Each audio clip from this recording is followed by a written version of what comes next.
A Nuvem do Não Saber, por autor anônimo. Tradução Maria de Moraes Barros, Editora Paulus, canal Le Conde.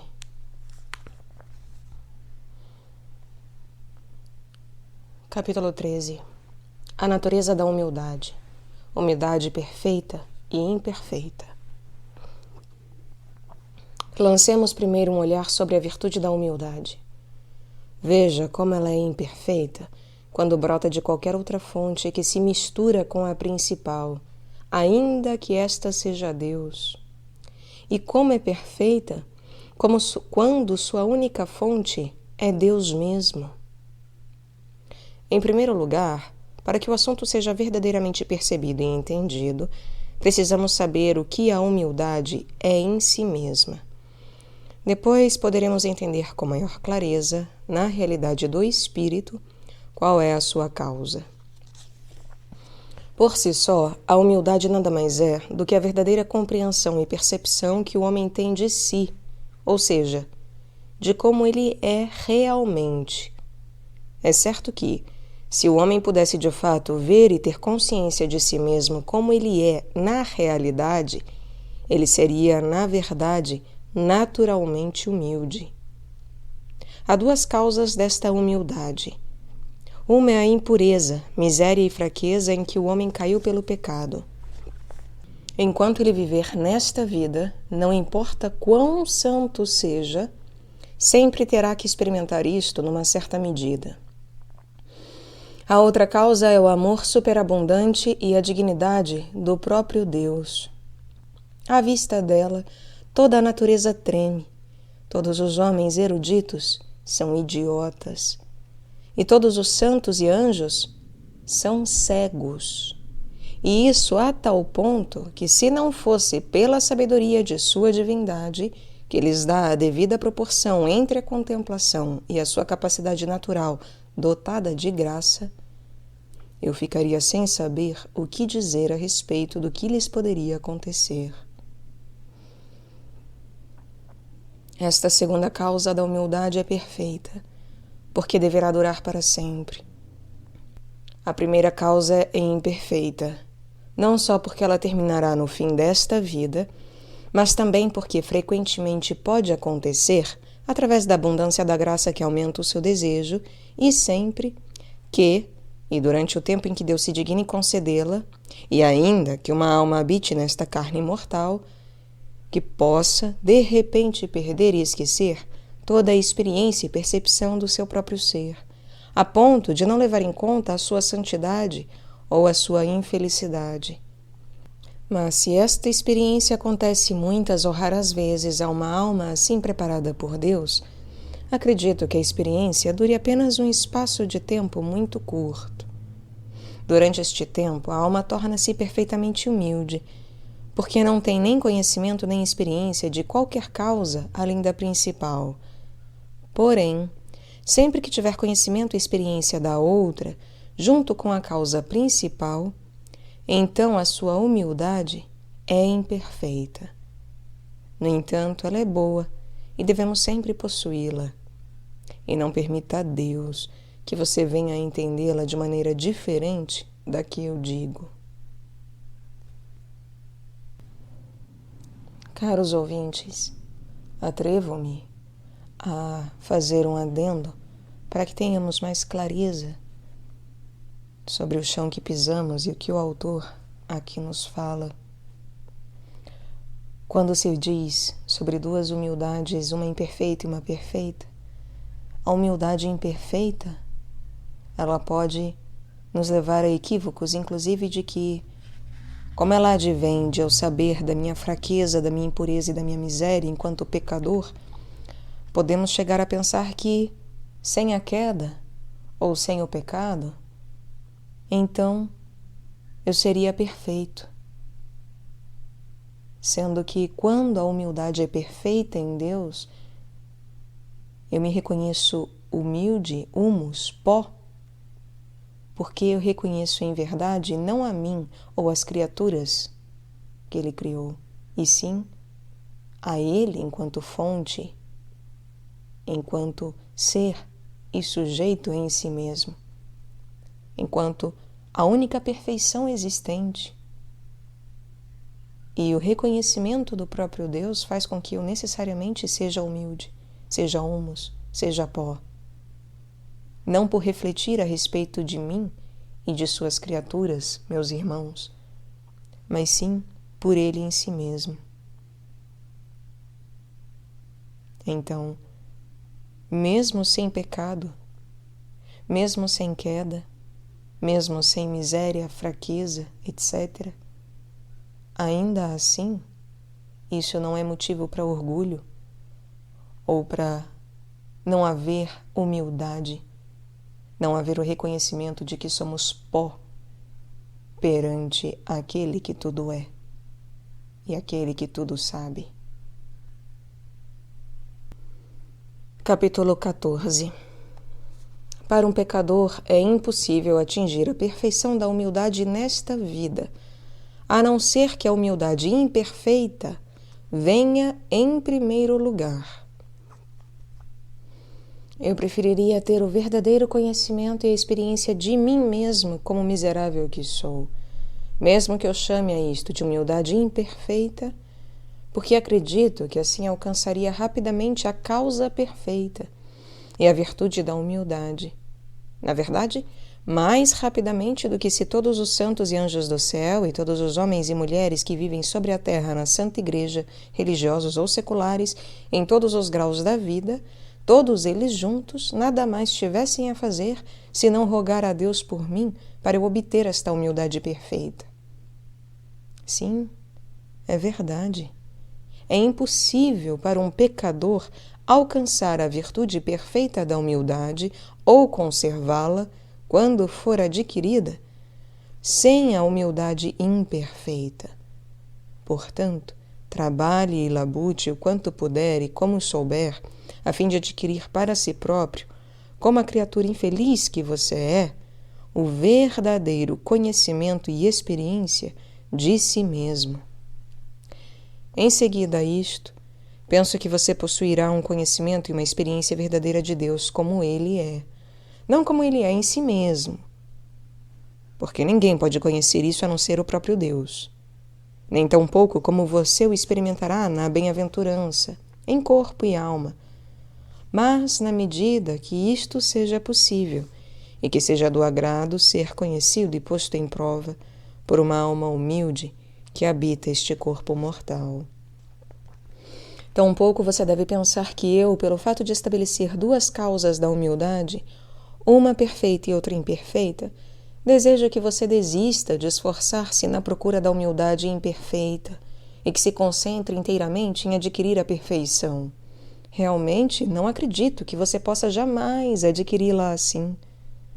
Mas eu escrevo isto com o propósito de informá-lo e de mostrar-lhe a dignidade deste exercício espiritual, acima de todo outro exercício físico ou espiritual que o homem pode ou tem a probabilidade de executar pela graça.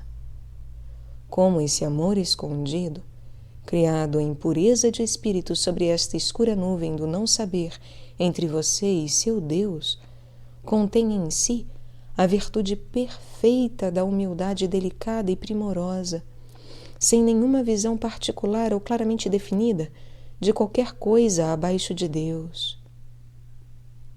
Também desejo que você saiba o que é a humildade perfeita e a estabeleça como um sinal sobre o amor do seu coração, e isto tanto para você como para mim também, visto que é meu desejo, por meio deste conhecimento, fazer com que você seja mais humilde, pois acontece frequentemente que uma falta de conhecimento é causa de grande orgulho, ou pelo menos esta é a minha opinião.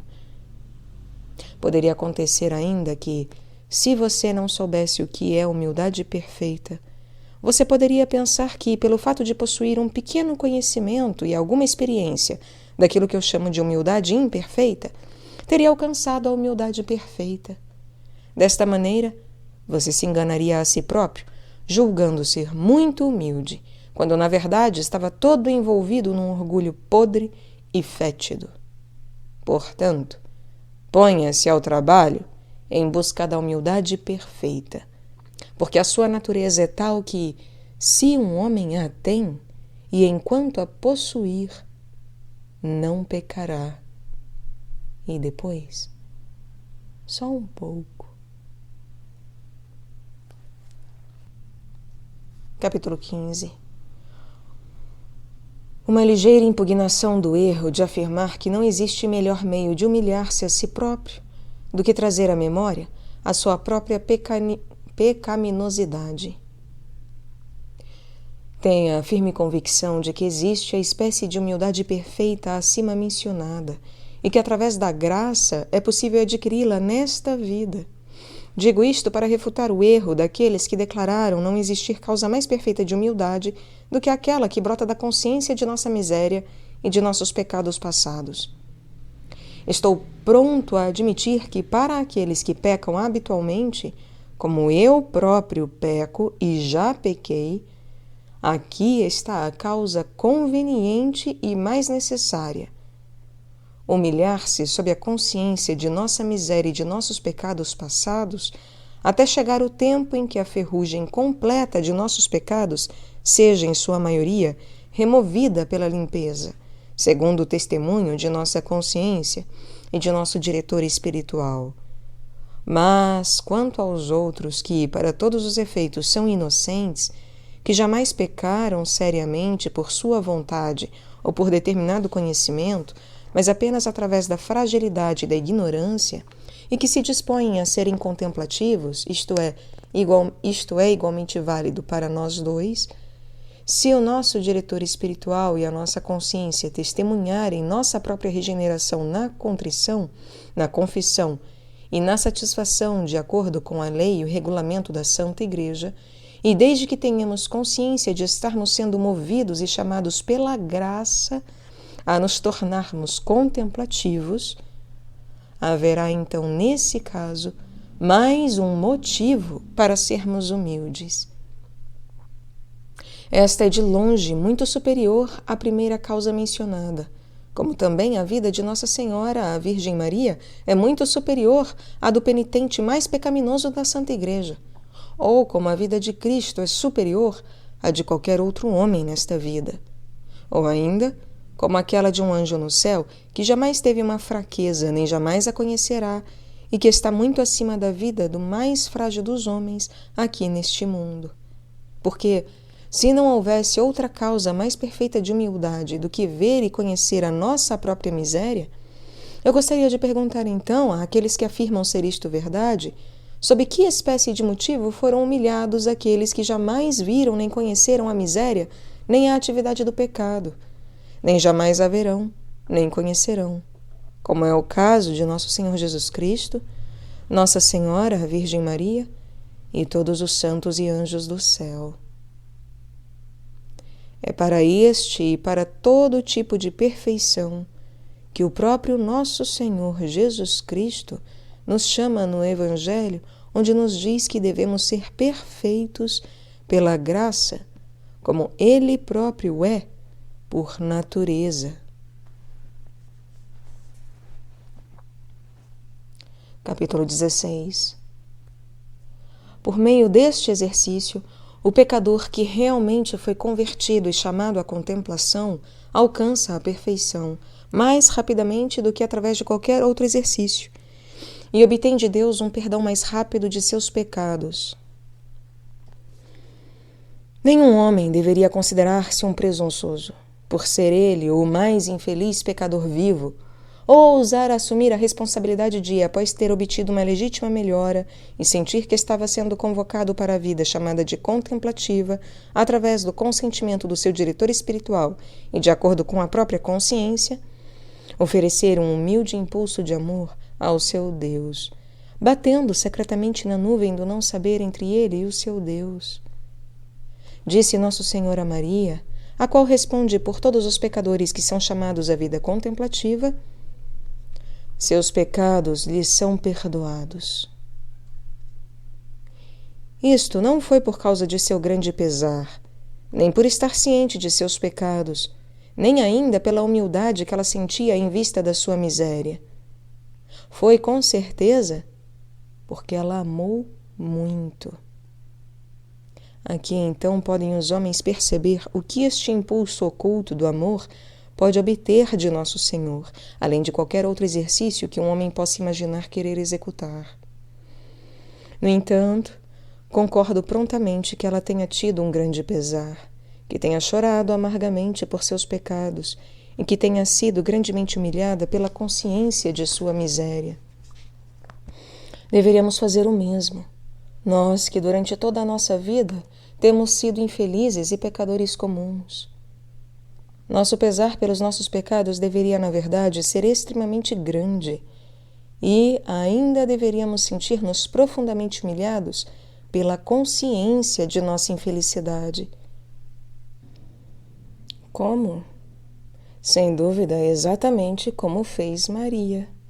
Porque, embora ela jamais pôde livrar-se do profundo pesar em seu coração por causa de seus pecados, durante toda a sua vida, ela os carregou consigo para onde quer que fosse, como se estivessem amarrados juntos num só fardo e armazenados secretamente na cavidade do seu coração, de um modo que jamais pudesse ser esquecido. Todavia, ainda se pode dizer, o que aliás é confirmado pela Sagrada Escritura, que ela possuía dor maior no coração pela sua falta de amor do que por qualquer conhecimento de seus pecados.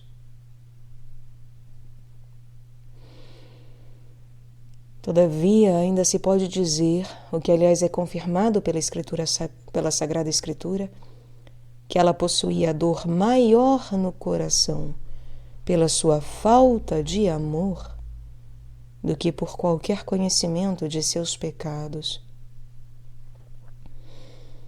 Ela tinha um desejo mais entristecedor, uma saudade mais profunda.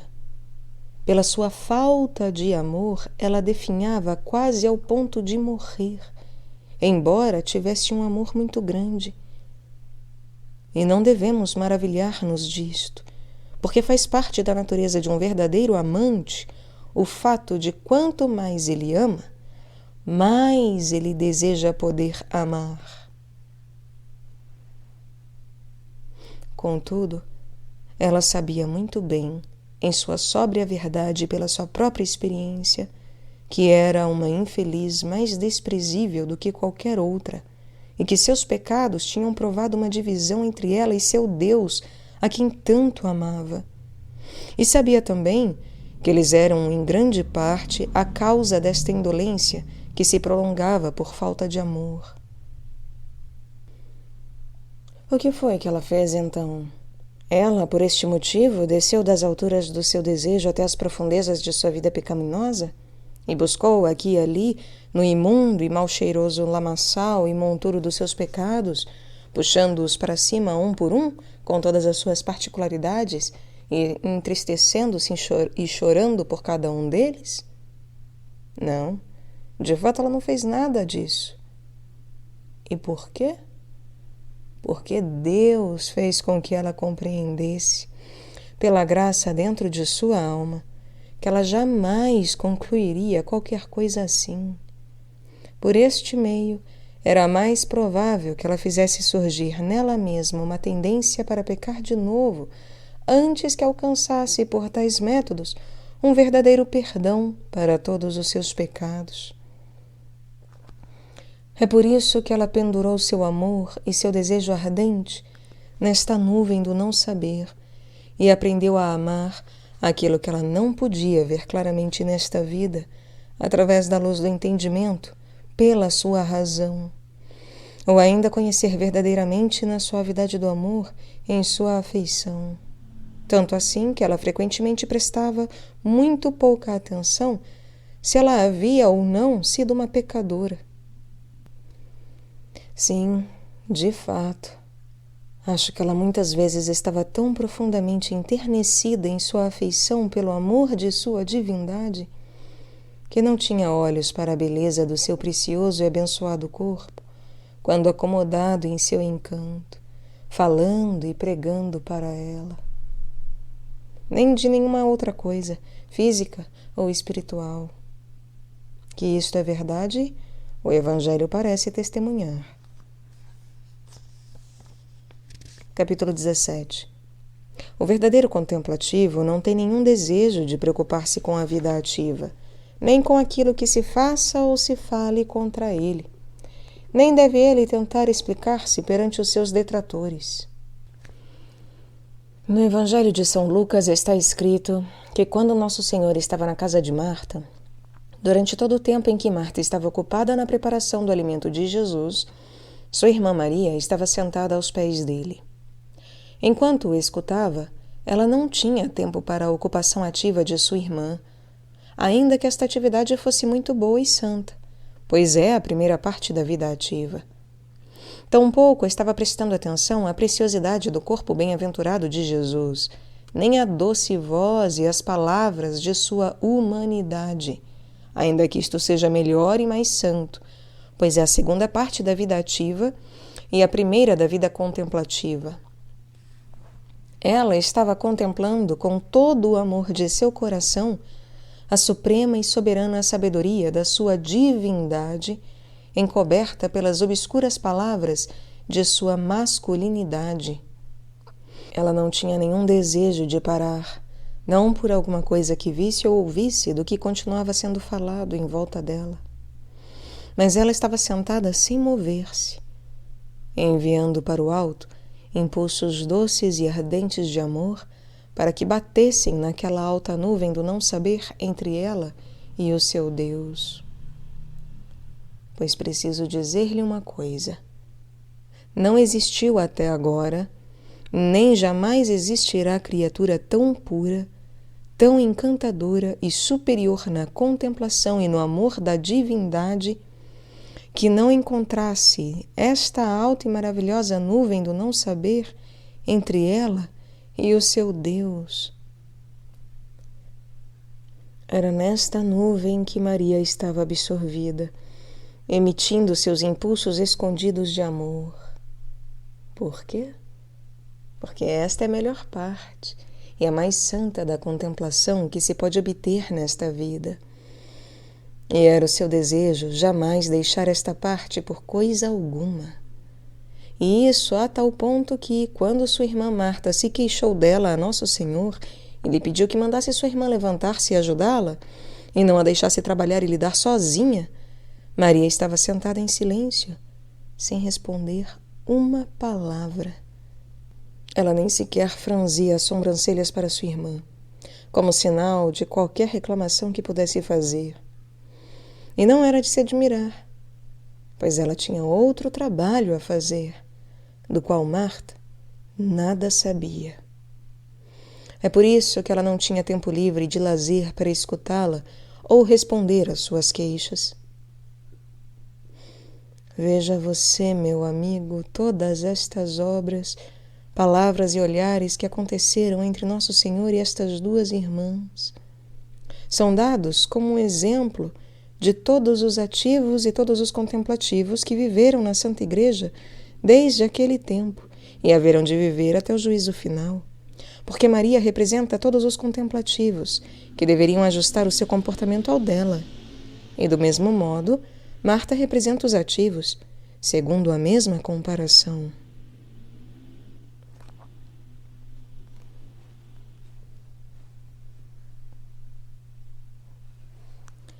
Capítulo 18. Os ativos ainda se queixam dos contemplativos, como Marta se queixava de Maria. A causa destas queixas é a ignorância. Exatamente como Marta se queixava de sua irmã Maria, do mesmo modo, até o dia de hoje, todos os ativos se queixam dos contemplativos. Sempre que um homem ou uma mulher que vivem em qualquer grupo neste mundo, seja ele religioso ou secular, isto não faz diferença, fique ciente de que está sendo movido pela graça e seguindo o conselho do seu diretor para abandonar toda a ocupação externa e se disponha inteiramente a viver a vida contemplativa da melhor maneira que souber e de acordo com a sua consciência e o conselho do seu diretor espiritual. Aí, então, seus irmãos e irmãs, todos os seus melhores amigos e muitos outros que ignoram os movimentos interiores dele e aquela maneira de vida que ele ou ela começam a viver, voltam-se contra ele com inúmeras queixas, repreendem-nos asperamente, dizendo que aquilo que ele está fazendo não tem valor algum, e começam a contar-lhes histórias, tanto verdadeiras como imaginárias, de homens e mulheres que desertaram após terem seguido a vida contemplativa. Mas nada dizem daqueles que perseveram. Concordo que existem muitos que parecem ter abandonado o mundo, aqueles que realmente desertam e desertaram no passado, e, em vez de se tornarem servos de Deus e contemplativos, tornaram-se servos do diabo, por não permitirem a si próprios serem governados por um verdadeiro conselheiro espiritual. E assim, revelam-se de repente hipócritas ou hereges, ou caem em frenesias ou muitas outras espécies de desventuras, para escândalo de toda a Santa Igreja. Mas não direi nada mais sobre eles por enquanto, a fim de não divagarmos. Mais tarde, talvez, se Deus quiser e se for necessário, talvez digamos alguma coisa sobre a natureza e as causas de sua deserção. Deixemo-los por enquanto e continuemos com o nosso assunto. Capítulo 19. Breve pedido de desculpas por parte do autor deste livro. Todos os contemplativos devem desculpar totalmente a todos os ativos por suas queixas através de palavras ou ações.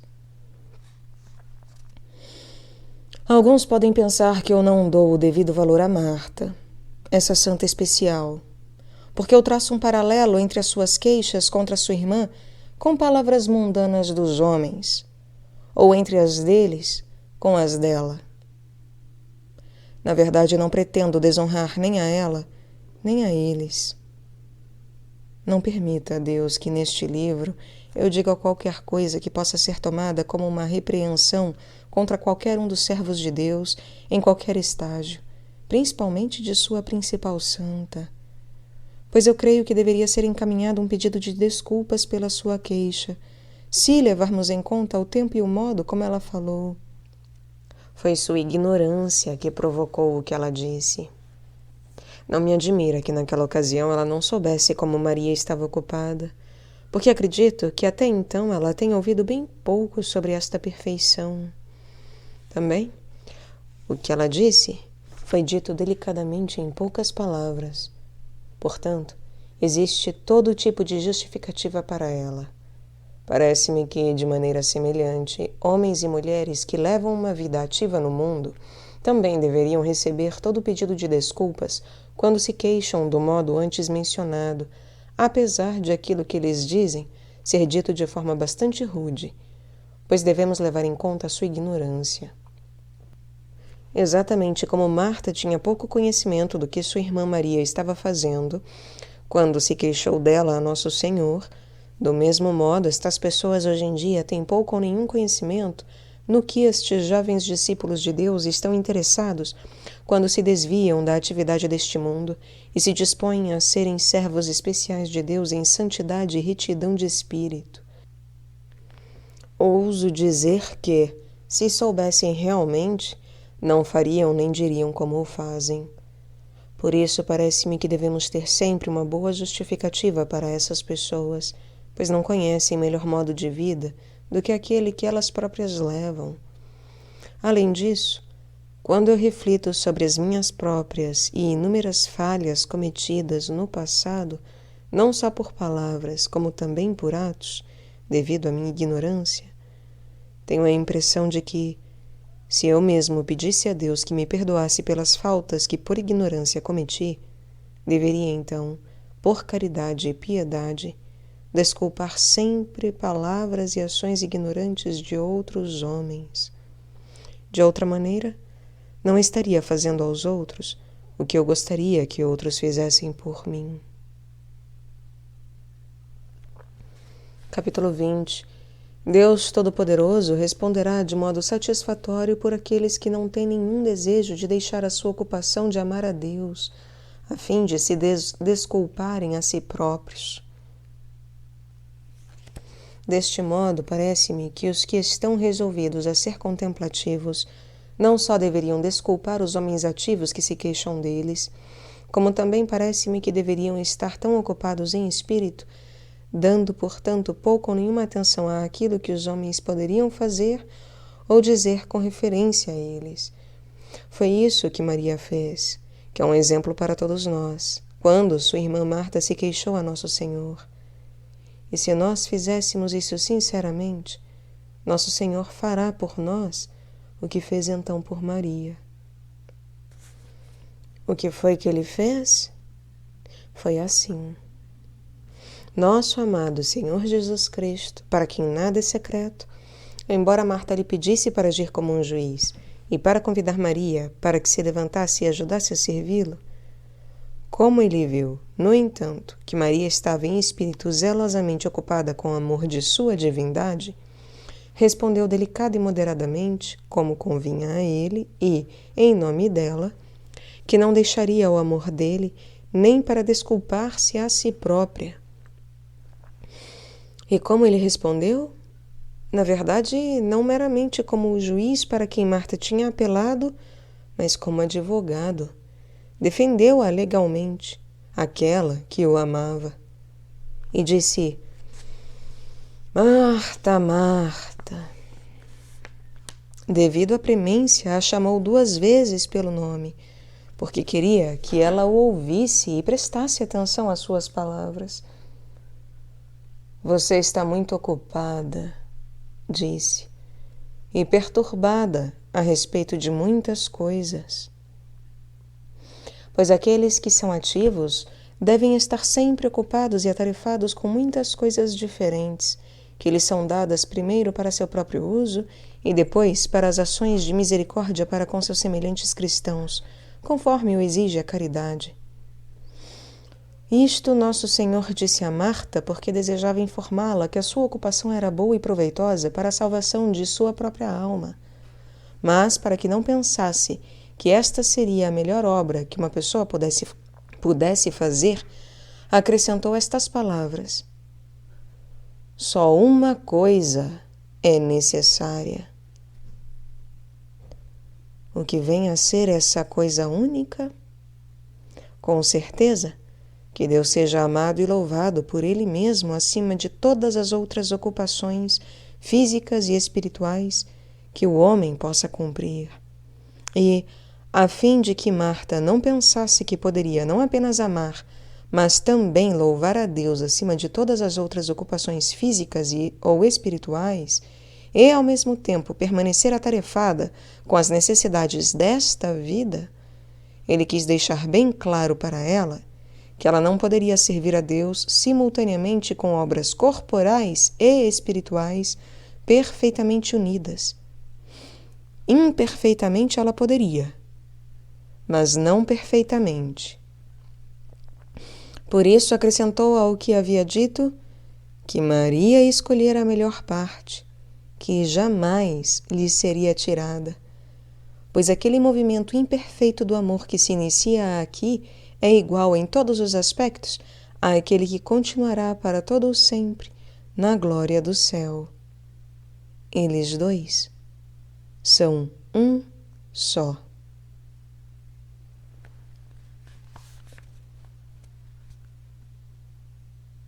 Capítulo 21. A interpretação correta do texto do Evangelho: Maria escolheu a melhor parte. Qual o significado de Maria escolheu a melhor parte? Onde quer que se declare ou nomeie o melhor, este exige que estas 2 coisas o precedam, uma boa e uma melhor, a fim de que esta mesma, a terceira em número, possa ser melhor. Quais são estas 3 coisas boas das quais Maria escolheu a melhor? 3 vidas não são, porque a Santa Igreja só leva em conta 2, a vida ativa e a vida contemplativa. Estas 2 vidas são interpretadas alegoricamente nesta narrativa evangélica com as 2 irmãs, Marta e Maria. Marta, a ativa, e Maria, a contemplativa. Fora destas duas vidas, nenhum homem pode ser salvo. E onde não há mais do que duas, nenhum homem pode escolher a melhor. Mas, embora existam só duas vidas, há, no entanto, nestas duas, três partes, cada uma melhor do que a outra. E estas foram descritas especificamente em seus lugares anteriormente neste livro, pois, segundo dissemos, a primeira parte consiste em boas e honestas obras corporais de misericórdia e de caridade. Este é o primeiro degrau da vida ativa, como foi referido acima. A segunda parte destas duas vidas consiste em boas meditações espirituais sobre a própria miséria do homem, sobre a paixão de Cristo e sobre as alegorias do céu. A primeira parte é boa, mas esta parte é melhor, porque este é o segundo degrau da vida ativa e o primeiro da vida contemplativa. Nesta parte, tanto a vida ativa como a contemplativa juntam-se num relacionamento espiritual. São como irmãs, a exemplo de Marta e Maria. Um ativo pode fazer progressos na contemplação até este ponto, e não mais além, a não ser muito raramente e por uma graça especial. Um contemplativo não pode descer mais baixo em direção à vida ativa, salvo muito raramente e quando houver grande necessidade. A terceira parte destas duas vidas acha-se nesta escura nuvem do não saber, com muitos impulsos secretos de amor dirigidos ao próprio Deus. A primeira parte é boa, a segunda melhor, mas a terceira é a melhor de todas. Esta é a melhor parte de Maria, e é por isso que se deve entender claramente que Nosso Senhor não disse Maria escolheu a melhor vida, porque só há duas vidas, e das duas nenhum homem pode escolher a melhor. Mas destas duas vidas, Maria escolheu, disse ele, a melhor parte, que jamais lhe será tirada. A primeira parte e a segunda, conquanto ambas sejam boas e santas, terminam, todavia, com esta vida. A primeira parte e a segunda, conquanto ambas sejam boas e santas, terminam, todavia, com esta vida, pois na outra vida não haverá necessidade de nos exercitarmos nas obras de misericórdia, ou chorar por nossa miséria ou pela paixão de Cristo. Porque então ninguém ficará com fome ou sede, ninguém morrerá de frio, ou ficará doente, ou sem alojamento, ou na cadeia, ou terá necessidade de sepultamento. Porque então ninguém mais morrerá. No entanto, a terceira parte, a que Maria escolheu, deixemos que a escolham aqueles que foram chamados a ela pela graça, ou, para falar com mais franqueza, que atendam a isto com vontade aqueles que para isso foram escolhidos por Deus, pois essa jamais lhe será tirada. Se isto começar aqui, terá uma duração infinita.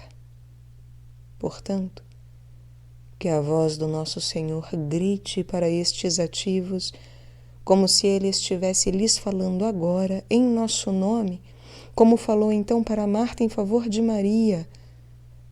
Marta, Marta, ativos, ativos, ocupem-se agora do melhor modo possível com a primeira e a segunda parte, ora com uma, ora com a outra. E caso vocês o desejarem e sentirem-se dispostos, com ambas ao mesmo tempo. Mas não se misturem com os contemplativos, hein? Vocês não sabem do que eles se ocupam. Que eles fiquem sentados em seu repouso e em seu jogo, com a terceira e a melhor parte de Maria.